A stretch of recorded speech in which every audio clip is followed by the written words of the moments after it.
የያፌት አድናቂዎች እንኳን ደስ አላችሁ። ያፌት ከታገተበት ቦታ ወጥቷል። ዳግም ስተተሰራ ባለማወቅ ፂን አንቺ ነሽ እናቴን በጋዝ ያፈንሻት በማለት አስደሳቹ ነገር ደግሞ ናታንና ፂ ይቅርታ ወረዱ። ናታን ይቅርታ ጠየቃት። አንገቷን አንቆ እንዴት ታደርጋለሽ? እንዴት ገኒ ላይ እንዴት ታደርጋለሽ ብሎ በንዴት አንገቷን ቢዛትም በስተ መጨረሻ ግን ይቅርታ ጠይቋት ሰላም አወርደዋል። ይሄ ደግሞ በጣም ደስ የሚል ነገር ነው። ሰላም ሰላም! ውድና የተከበራችሁ የቻናል ቤተሰቦች እንኳን በሰላም ወደዚህ ቻናል መጣችሁ። ለዚህ ቻናል አዲስ ከሆናችሁ ሰብስክራይብ ማድረጋችሁ እንዳትረሱ።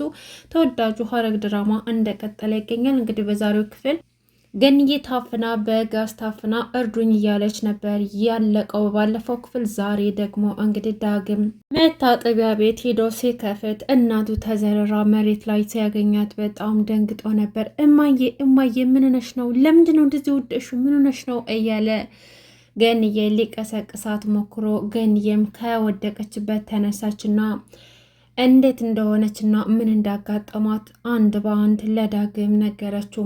መታጠቢያ ቤት ገፍትረው እንዳስገባትና ጋዝ እንደደፉባትና እንዲሁም ደግሞ በጣም ፈርታ እንደነበር ክብሪት ሊለኩሱብኝ ነው ብዬ በጣም ፈርቼ ነበር ዳግምዬ እያለች ለልጇ ነገረችው።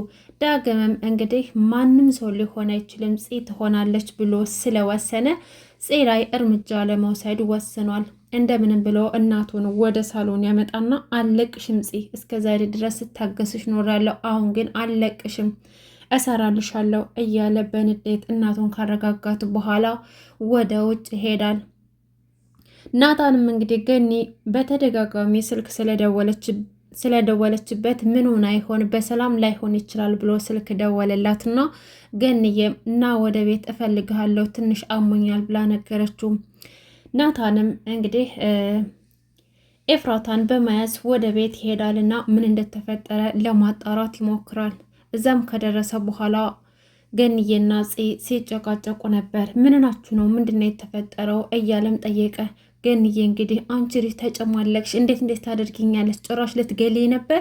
አንቺ ነሽ እንደዚህ ያደረግሽኝ፣ ማንም ሰው ሊሆን አይችልም እያለች ፂን ታፋጣት ነበር። ፂም ደግሞ ቆይ እዚህ ቤት የምኖረው እኔ ብቻ ነኝ እንዴ? ምናልባትም እኮ ከልጆች አንዱ ሊሆን ይችላል። እኔ ብቻ ነኝ እንዴት ታየውሽ? በቃ ለምን አታዩኝም እናንተ? በቃ ሴቷችሁ አታውቁም እንደ እያለ ሰጨዋባት። ኧረ እባክሽ የትኛው ልጄ ነው እኔን የሚገለኝ? እፍዬም ናታንን ተከትላ ወጥታለች። ዳግምም እሱ ነው ህይወቴን ያተረፈው እና እዚህ ቤት ያለነው ደግሞ እኔና አንቺ ብቻ ነን፣ ማን ሊሆን ይችላል ብላ ጮኸችባት። በዛን አጋጣሚ ናታን ይደርስና ምንድነው የተፈጠረው? ገንዬ ምን ሆነሽ ነው? ምንድነው ያመመሽ ሲላት እሱንማ እህትህን ጠይቃት፣ ከዚህ በኋላ እዚህ ቤት መኖር አልፈልግም፣ በቃ አሰናብታይ ትላለች። ምንድነው የተፈጠረው? ተረጋጊና ንገሪኝ ብሎ ጠየቃት። እናም መታጠቢያ ክፍል ገፍትራ እንዳስገባቻትና ጋዝ እንዳርከፈከፈችባት ጋዝ ደፍታ ልታቃጥላት እንደነበረም ነገረችው። ከዛም በኋላ ናታን ንዴቱን መቆጣጠር አቅቶት እህቱን አንገቷን ነበር የያዛት። ፂም በጣም ደንግጣ አይኗ ፈጦ እያየችው ነበረ። እንደምንም ብለው ገንዬና ኤፍራታ ያስለቀቁትና ብቻቸውን እንዳወሩ ብለው ትተዋቸው ይሄዳሉ። ከዛም በኋላ ፂም ግደለኝ ወንድሜ፣ እኔ መኖር ሰልችቶኛል፣ አሁን እየኖርኩ ነው እንደሚመስልህ? እየኖርኩ እኮ አይደለም፣ በቃ ከዚህ በኋላ ይበቃኛል፣ ግደለኝ፣ ናና ጨርሰኝ፣ እኔ አባቴን በጣም ናፍቆኛል፣ አንተ ምን ነሽ ነው ብለህ እንኳን ከጎኔ እውነት ጠይቀኝ አታውቅም፣ ትተኸኛል፣ ብቸኝነት እየተሰማኝ ነው፣ መኖር አስጠልቶኛል፣ እናንተ ማስጠልታችሁኛል፣ በቃ ናና ጨርሰኝ እያለ ትጮኻለች። ከዛም በኋላ ትተዋት ሊሄድ ሲልም ኤፍራታ ባይኗ ስለተቆጣችው ቁጭ አለና እህቱን ይቅርታ ጠይቃትና ከወደቀችበት አንስቶ ሶፋ ላይ ቁጭ አረጋት። ለምንድን ነው እንደዚህ የምትሆኘው እያለ ቀስ ብሎ ሲጠይቃት ብቸኝነት እንደተሰማትና ሁሉም ነገር እንዳስጠላት ነገረችው። ከዛም በኋላ በቃ እኔ ወደ ክፍል ሄጄ መድኃኒት ተጠጣ ብላ ስትነሳ በጣም ያነቃት እያሳላት ነበረ። ከዛም በኋላ ጽዬ እንታረቅ አላት። ከዛ በኋላ ፂም ደነገጠችና ምን አልከኝ ወንድሜ? እስኪ ድገመው አሁን ያልከውን አለችው። እንታረቅ ነው ያልኩሽ ብሎ ቀረባት። ከዛም በኋላ ፂም በደስታ ወንድሟን አቀፈችው። ተቃቀፉና በጣም ይቅርታ እንደ ስትሆኝ ምን ሆነሽ ነው ብዬ ከጎንሽ መሆን ነበረብኝና ፊቴን ስላዞርኩብሽ ይቅርታ፣ ምንም ብታናድጅኝ ይቅርታ አድርጊልኝ ብሎ ጠየቃት።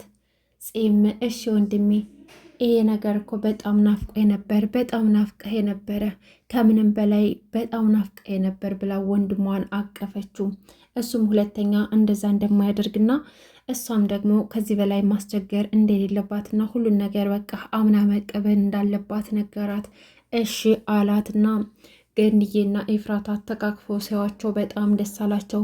እናም እኔና አንቺ ይቅርታ ካወረድን አሁን ደግሞ ሚስቴንና ገንዬን ይቅርታ መጠየቅ ይኖርብሻል አላት። ከዛም በኋላ እሺ በቃ አለችና ኤፍዬንና ገንዬን ተነስታ አቀፈቻቸው። ዳግም ደግሞ በጣም ትልቅ ስህተት ሰርቷል። እንግዲህ ገንዬን እንደዛ ያደረገቻት ሉሊት ናት ብለን እንገምታለን። ነገር ግን እኔ አይደለሁም ብላ ተናግራለች። ዳግምም ሄዶ መድኃኒት አምጥቶ ሊጎዳ የሚችል መድኃኒት በማምጣቱ ውሃ ውስጥ ጨምሮባት ነበረ። ከዛም በኋላ እንግዲህ መድኃኒቴን ማዋጥ ይኖርብኛል ብላ ወደ ክፍሏ ትሄዳለች። ከሄደችም በኋላ እንግዲህ በቀጥታ መድኃኒቱን ስትውጥ ውሃውን መጠጣቷን አይቀርም። ዳግምም ያለምንም ርኅራሄ በዚህ ላይ ፈርዶባታል። ይሄ ደግሞ በእናቱ ላይ በምታደርገው ክፋትና ማመናጨቅ ምክንያት በጣም ስለሰለቻት እሷን መገላገል ይፈልጋል። ያፌት እንግዲህ እዛው የታገተበት ታስሮ የሚውልበት ክፍል ወርውረው አስገብተው ከገባም በኋላ ሲፎክር ነበር። አለቃችሁም። ደግነቱ ውጭ ላይ ስንት ሰው እንዳለ ማየት የጠቀመኝ ምንም ማለት አይደለም፣ ካሁን በኋላ ስቃችሁን አበዛዋለሁ እያለም ሲያወራ ነበረ። ከትንሽ ቆይታ በኋላ አቤል ለያፌት ምግብ ይዞ መቶ ቁልፉን በእጁ ይዞ ነበረ። ከዛም በኋላ ያፌት በእጁ ያዘውን ቁልፍ እየቀማውና አንገቱን አንቆ ወደ ላይ ይሰቅለዋል። ከዛም በኋላ ስማ አንተ የማትረባ ምጥጥዬ እባብ፣ አሁን የምነግርን አንድ ባንድ ሂደት ትነግራቸዋለህ። በቅርብ ወጣለሁ፣ ህይወቱን እመሰቃቅለዋለሁ። ምድርና ሰማይ የተቀያየሩ እስከሚመስለው ድረስ ሁሉን ነገር እቀያይርበታለሁ ብሎ ፎከረው፣ መልእክቱን እንዲያደርስለት ለናታን። አቤልም በጣም ደንግጦ እመነኝ አጎቴ፣ ከዚህ ብትወጣም ናታን ይገልሃል፣ ያለህበት ድረስ ሄዶ አሳዶ ይገልሃል፣ አርፈ ብትቀመጥ ይሻልሃል እያለም ሲለፈልፍ ነበረ።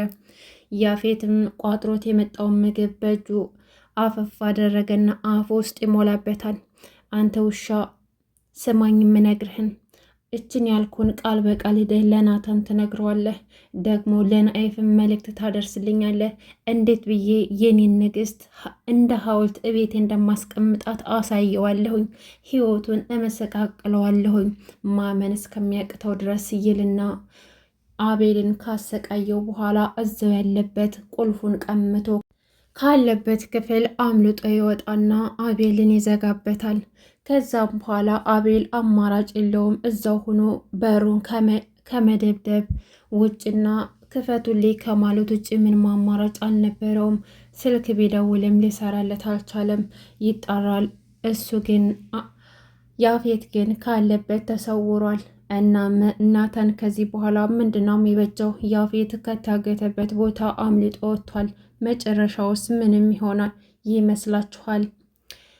ቃል ደግሞ ኤፍራታን እየተከታተለ ይገኛል። እህቱ ኤፍራታን እየተከታተለ እንደሆነ ገብቷታል። ፎቶዋንና ልጇ የሞተባት ብሎ በወረቀት ጽፎ ፎቶዋን ይዞ አግኝተዋለች። ከሷ ግን ምን እንደሚፈልግ ግራ ገብቷታል። እናም እህቱን በድጋሚ ከዚህ በፊት ያልኩሽን ነገር ትታዩና የዚችኛቱ ሴት ጓደኛ እንድትሆኝልኝ እፈልጋለሁ። እህቴ፣ እኔ ወንድምሽ አይደለሁኝ? ለእኔ ብዙ ነገር ማድረግ ይገባሻል። በቃ ተረጅኝ። ያችኛዋ ልጅ ታያትና እዚችኛቱ ሴት ጋር ጓደኛ እንድትሆኝልኝ እፈልጋለሁ አላት። እህቱም እንዴ ወንድም እያመሃል እንዴ? ምን ሆነህ ነው? እኔ እኮ እህትህ ነኝ። እንዴት ከዚህ በላይ ችግር ውስጥ ስገባ ዝም ትላለህ? ለምንድነው እንደዚህ የምታደርገኝ? እያለች ፍርሃቷን ነገረችው። እሱ ግን ወንድሟ እስከሆነ ድረስ ለሱ ምንም ማድረግ እንዳለባት አስረዳት። ግን እየተፈጠረ ያለው ነገር ግራ አጋብቶታል። በስተ መጨረሻም እንግዲህ መድኃኒቷን ልትወጥ ወደ መታጠቢያ ክፍል ትገባለች። ከዛም በኋላ በጣም እያሳላት ስለሆነ ያንን ውሃ ዳግም መድኃኒት ያስገባበትን ውሃ ታነሳና መድኃኒቷን አንስታ ትውጠዋለች። ከዛስ በኋላ ምን ይፈጠራል የሚለውን በቀጣይ ክፍል የምናይ ይሆናል። ውድና የተከበራችሁ ቤተሰቦች ለዛሬ ያስኩላችሁ ሐረግ ድራማ ለዛሬ ያስኩላችሁ ይሄን ይመስላል። በቀጣይ ቪዲዮ እስከምንገናኝ ድረስ በያላችሁበት ሰላማችሁ ብዝት ይበልኝ። ሰብስክራይብ ማድረጋችሁ እንዳትረሱ፣ እንዲሁም ላይክ ማድረጋችሁን አትርሱ። ኮሜንት ጻፉልኝ። አመሰግናለሁ።